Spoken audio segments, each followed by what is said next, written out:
To this, and this is something you and I were texting about last week. Is how can you tell the difference between the bullshit noise and the toxicity that's always out there, compared to, oh, that's an opinion that is worthy of my attention. But I just want to look at and look at this for a second. Like, how do you differentiate the two? It's difficult, right? You got to try to be objective, and you got to try to be unemotional when you read something that someone's writing. Like, say if someone's like Palestine and Israel is a great example. Yeah. Because the tension is so heightened, and anything you say on one side or the other, people will attack you on. Sure. And so this is one that's if you have an opinion, a political opinion, a cultural opinion about the conflict, and you post it, boy, you are opening yourself up to a world of people agreeing and disagreeing and chaos and fighting. And some of those people are going to have points that make sense. Like, say if you are 100% pro-Palestine and you read something about Hamas and you read something, you go, wow, that's fucking terrible. You know, you have to be willing to say, oh, there's both things.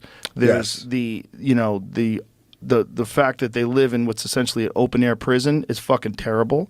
Also, the people that are ruling them are terrorists. That's terrible too. Like, you can't ignore any aspect. This is a complicated thing. What some of the Israeli soldiers have done, some evil things to Palestine. There's videos of them shooting people. Also, what Hamas did is fucking insanely evil. Like, what has to be done to fix that? I do not know. But to pretend it's binary and to pretend it's one side good, one side bad, that seems insane. It's all bad. It's all bad. It's all fucking heartbreaking. Yeah. It's all devastating. And you're right.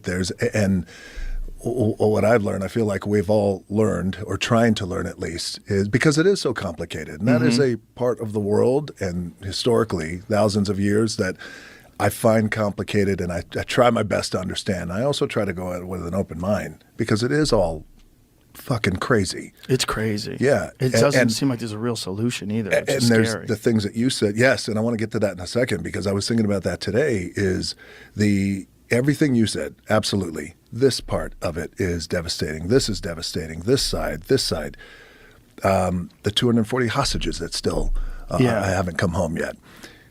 But also, where does it go? Right. Where does it go? Where does it go? That's the thing that I think really grabs my attention, because usually I think I'm not saying a situation like this, but there's a lot of stuff that goes on where you feel like, I think this is the path to finding a resolve, or at least maybe the first steps of resolve. But in this case, I don't see it, brother. I don't know. No, I don't see it. But speaking to what we were talking about earlier, you can learn from there. That's where separating the noise from the intelligent perspectives.